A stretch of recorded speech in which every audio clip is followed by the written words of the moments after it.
Setiap proses menuju kesuksesan selalu kita melalui jalan yang kasar dan sulit. Sering kita mendapatkan hasil yang tidak sesuai dengan yang kita targetkan. Walaupun kita sudah berusaha dengan hati-hati mengeluarkan yang terbaik dalam diri kita. Dan banyak orang menyebutnya sebagai kegagalan. Sukses yang sesungguhnya berbeda dengan keberuntungan. Kesuksesan adalah yang kita targetkan dan kita bekerja untuk mencapainya. Biasanya perlu berusaha yang berulang-ulang. Baru kalau kita tidak pernah berhenti mencoba, akhirnya tercapai. Jadi sesungguhnya kesuksesan adalah akibat. Makanya saya sering mengucapkan bahwa jangan kejar kesuksesan. Karena kesuksesan adalah akibat. Kejar penyebabnya, yaitu mental juara.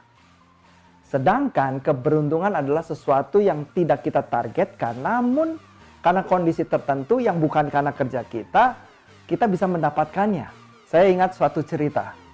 Pada suatu hari, dalam percobaan belajar di laboratorium universitas, sekelompok mahasiswa sedang mengamati perubahan seekor ulat menjadi kupu-kupu. Hari itu merupakan tahap terakhir untuk menjadi kupu-kupu. Sehingga sang ulat yang sudah cukup lama berada di kepompong harus berjuang untuk keluar. Dalam pengamatan itu, kelompok mahasiswa menyadari ternyata perjuangan sang ulat sangat sulit dan memakan waktu yang cukup lama.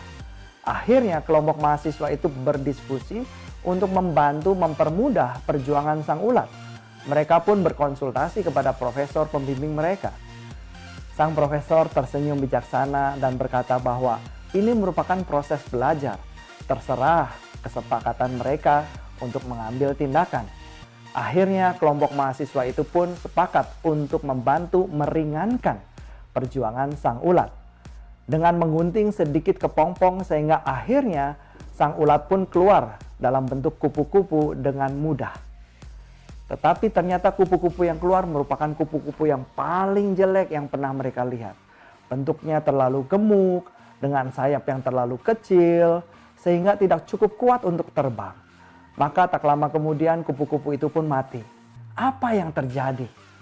Sang profesor menjelaskan bahwa ulat itu harus berjuang keras untuk menembus kepompong.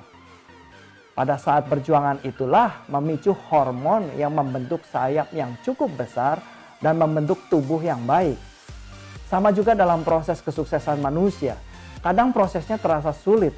Namun kesulitan-kesulitan itu telah membentuk kita menjadi manusia yang lebih baik, lebih bijaksana, lebih sabar, lebih pintar, dan banyak hal yang kita akan dapatkan yang nilainya bahkan lebih berharga daripada tujuan itu sendiri. Untuk mencapai prestasi kesuksesan dalam hidup, maka kita perlu terlebih dahulu harus mempunyai tujuan hidup, yaitu goal setting. Tidak adanya tujuan hidup dalam diri Anda akan menyebabkan diri Anda pasif menerima apa saja yang disodorkan oleh kehidupan kepada Anda. Dan biasanya hidup Anda akan menjadi sangat membosankan dan tidak menggairahkan. Kebanyakan orang yang hidup tanpa tujuan akan terfokus berjalan di tempat dan menghabiskan waktunya secara membosankan tanpa mencapai prestasi yang berarti. Mereka hanya menjadi penonton dari suatu kehidupan.